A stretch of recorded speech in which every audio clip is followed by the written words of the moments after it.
Hello YouTube, Uncle Lucky here, and welcome back to another episode of Comic Book Cuisinart. Today we're going to do something a little bit different. My camera's sliding around. This probably isn't going to work.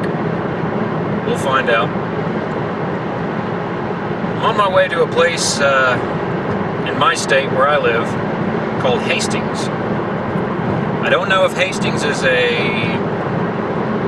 nationwide store. I don't think it is, because a lot of people I talk to have never heard of it. Hastings is an anomaly.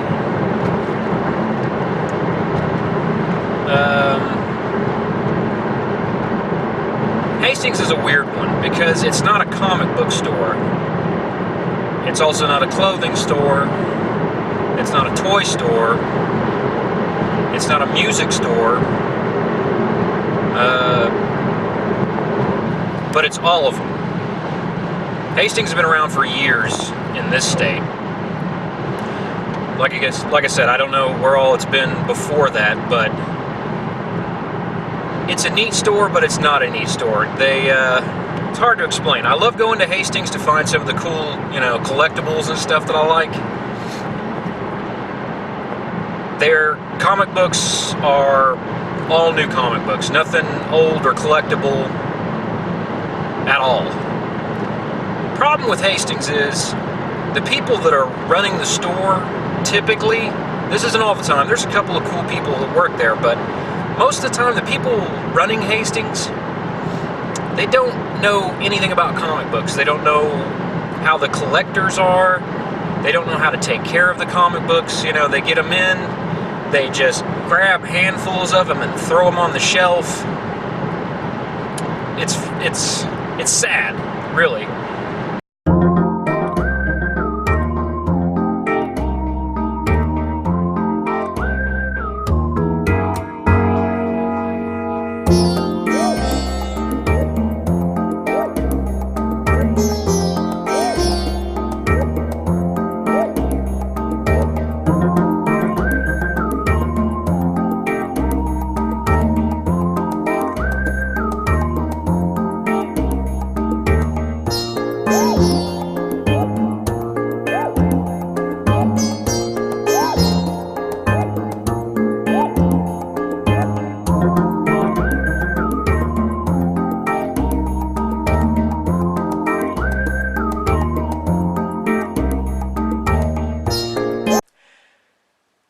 Okay, so this has been a pretty crappy day for filming. It really has.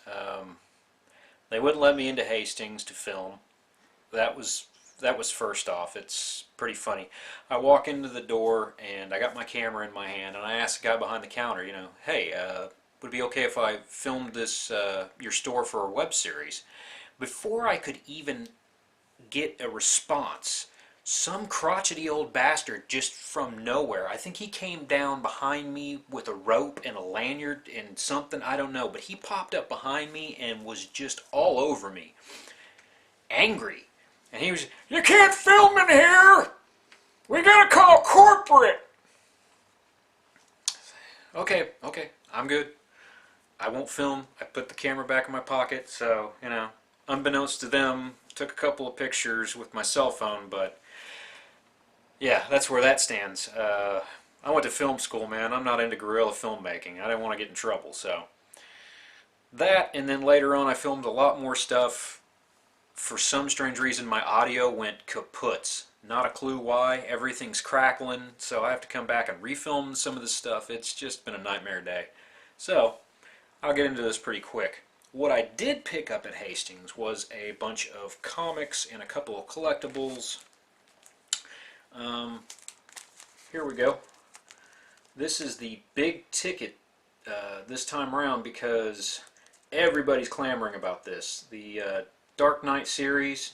This is Dark Knight 3 by Frank Miller. Beautiful cover work. Very nice indeed. That's good. You go to DC on YouTube, their channel. DC has been promoting this thing out the wazoo. Another one I picked up. It's only a 7-issue run, and I don't know if they're going to do anything else with it, but Superman, American Alien. It just looks kind of cool. The cover looks super creepy because you got young Clark Kent standing in a cornfield with glowing red eyes. It looks like some bad things are going to happen. Let me see. JLA. I will be doing a review on this one next, I believe, since we are on issue 5. And I will tell you if this is a yay, nay, stick it out type of situation, or just completely forget about this comic book altogether. It looks like they've changed artists. I'll have to double check my facts on that one, but the art looks completely different, so yeah, I'm pretty sure they changed artists because that last artist was just not doing it for me. This one's for the wife, Harley Quinn, #1. It's called Harley's Little Black Book. I don't know what the series is or what it's going to do. It's featuring Wonder Woman. Again, I don't know how long this one's going to be a run, but Harley Quinn's hot right now. She really is. You can't pick up the original Harley Quinn #1, I think, without spending a couple $1,000 maybe. I think it's... last time I looked at it, it was off the wall. Hundreds of dollars to get the first issue. Now, we've got... If I've said it once, I'll say it again. This is only issue #3. Go out and buy this. I'll do a review on it later, but this comic book is beautiful. The art is amazing. The story is really good. Kind of goes back to basics a little bit if you don't know anything about Doctor Strange. We got the movie coming out pretty soon, so it's just good. It really is. Can't say enough about it. Just buy it. Buy it. I'll do a review, but next we've got Carnage #2. If this goes anywhere, which I'm not sure how far you can go with having a main character that is a super evil bastard. He's disgusting pig is what he is. He's just nasty and vile, and I don't know how far you can take a comic book where your lead is basically killing anything and everybody that gets in his way. I mean, not going to give too many spoilers away, but I mean the very first issue, he's in a coffee shop and basically slaughters everybody just because he's bored. So it'll be interesting to read the story and see where it goes, but I don't know.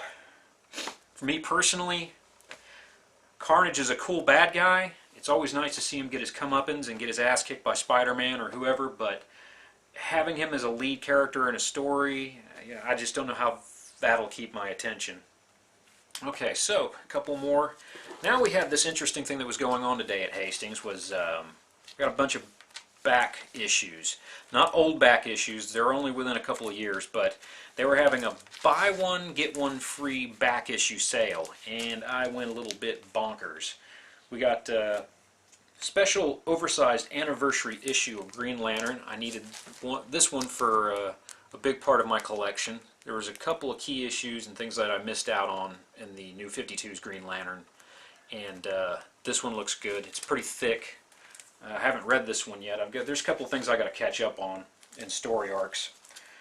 Justice League was Dark. Justice League Dark's another big one. I started collecting and got into the issues. I really liked the story. The next thing you know, though, they get up to issue 40 and cancel it because they thought that Del Toro was going to direct the Justice League Dark movie, and that went onto the side burner. It never happened. There's a whole bunch of stuff going on with that.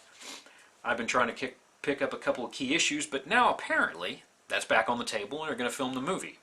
Del Toro's not going to do it, but somebody else is. Another Justice League Dark. Man, they just have beautiful covers for these. I wish they hadn't canceled the series. You know, I guess 40 issues is a pretty good run, but it was, you know, some of the key issues that I needed from... I don't know, there's a couple I need, but this is the annual. Pick that one up. Like I said, buy one, get one free. You know, some of these comics were running $2, some were running 99 cents, so... More Justice League Dark. Just a cool story. You know, some of the characters I can live without, but here's another one. I showed you on a previous episode that I had picked up some old 1980s Dead Man.